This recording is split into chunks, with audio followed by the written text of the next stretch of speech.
খেলা করে ফুটবল। এদিকে দেখতে পাচ্ছেন তিনতলা কত একটি বড় বিল্ডিং। একটি মাছের একটি ফিশারি খাল, বেশি বড় নয়। এখানে আবার দুপাশে ধান চাষ করা হয়েছে। আসসালামু আলাইকুম, আশা করি সকলেই ভালো আছেন। আলহামদুলিল্লাহ, আমরা ভালো আছি। তো আমার অনেকদিন যাবৎ ভিডিও দেওয়া হয় না। তো ভিডিও না দেওয়ার একটা কারণ আছে। গত মাসটা আমার পুরোটাই গিয়েছে অনেক ব্যস্ততা, যে কারণে আমি ভিডিও দিতে পারিনি আপনাদের। এই জন্য আমি অনেক দুঃখিত আপনাদের। আর সামনে যে দেখতে পাচ্ছেন যে ধান ক্ষেত, এটি দেখে হয়তো মনে হতে পারে আমি গ্রামের বাড়িতে চলে আসছি। আসলে কিন্তু গ্রামের বাড়িতে আমি চলে আসিনি। আমি চলে আসছি ময়মনসিংহের বালুকাতে আমি চলে আসছি। এখানে আসার কারণ আছে। কারণ হচ্ছে গিয়ে আমি আমার চাকরিটা চেঞ্জ করে আমি এখানে চলে আসছি বালুকাতে। আর তাই এখানে দেখতে পাচ্ছেন যে এই জায়গাটা কিন্তু পুরোটাই কিন্তু গ্রাম অঞ্চল। এখানে শহরের কোনো অস্তিত্ব নেই বললেই চলে। আর এখানে দেখতে পাচ্ছেন এই যে রাস্তা, এই রাস্তা দিয়ে ওই সামনের দিকে আমাদের অফিস। এটা কিন্তু গ্রামের ভিতর দিয়ে চলে গিয়েছে। এই রাস্তায় এদিক দিয়ে চলে গিয়েছে ময়মনসিংহ গফরগাঁও, এবং এদিক দিয়ে চলে গিয়েছে বালুকার বারাডোবা।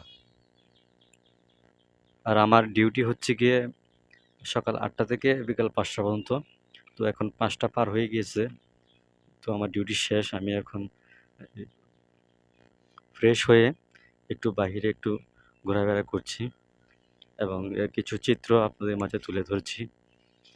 আশা করি আপনাদের অনেক ভালো লাগবে।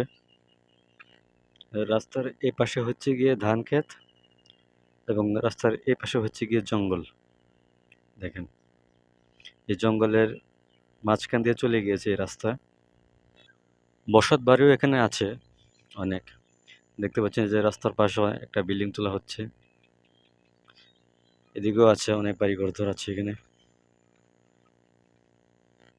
তো চাকরিটা চেঞ্জ করে এখানে এসে আমার অনেক ভালো হয়েছে। কারণটা হচ্ছে গিয়ে এখানে এসে আমার কর্মস্থলের ব্যবস্থা হলো, এবং গ্রামের যে একটা ফিল, যে গ্রামের যে আবহাওয়াটা, সেটা ফিলও একটা নেওয়া হলো। দুটোই হলো আমার। আর প্রতিদিন আমার যখন অফিস টাইম শেষ হয়ে যায়, তখন আমি এখান দিয়ে হাঁটাচলা করি। আমার অনেক ভালো লাগে।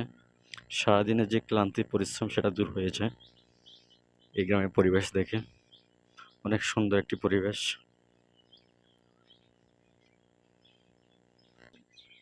আপনারা হয়তো শুনতে পাচ্ছেন পাখির যে ডাক, কিচিরমিচির। দেখুন, শুনতে পাচ্ছেন?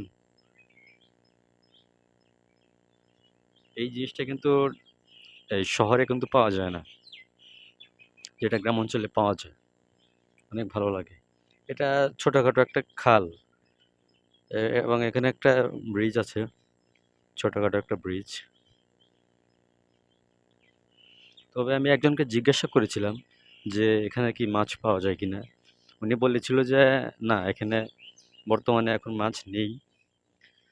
যদি থাকতো তাহলে তো অনেকে এখান থেকে মাছ ধরতো। বর্তমানে এখানে মাছ নেই। এটা ছোট একটা খাল,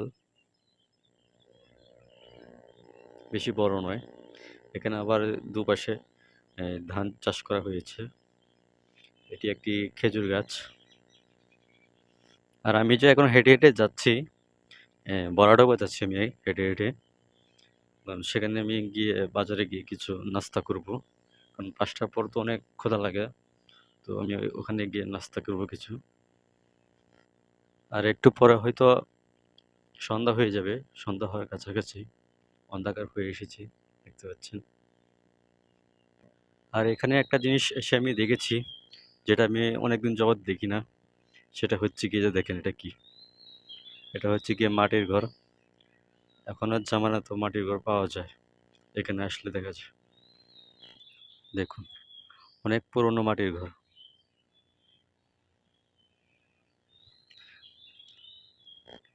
আর আমি কিন্তু ভরাডুবা বাজারে খুব কাছাকাছি চলে আসছি। তো এখানে এসে আরেকটা জিনিস দেখলাম, সেটা হচ্ছে গিয়ে এই যে দেখেন, রাস্তার ঠিক পাশে কত বড় একটি মাছের একটি ফিশারি। বিশাল বড় একটি ফিশারি। এবং এখানে বসতবাড়ি অনেক হয়েছে। বসতবাড়ি যে নেই এমনটা নয়। অনেক বসতবাড়ি হয়েছে এখানে। আর আমি এখন বাজারের দিকে যাচ্ছি।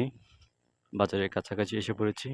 তো এখানে একটি স্কুল আছে, অনেক বড় এবং অনেক সুন্দর।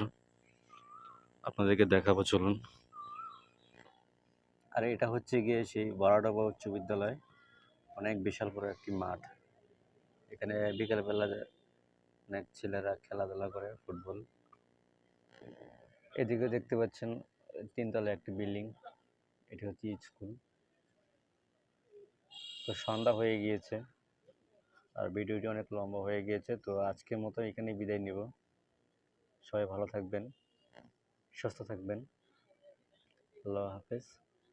অন্য একদিন আমার যে অফিস আছে সেই অফিসের ভিডিও করব, সেটিও আপনাদেরকে দেখাবো। তো আজকের মতো এখানে বিদায়।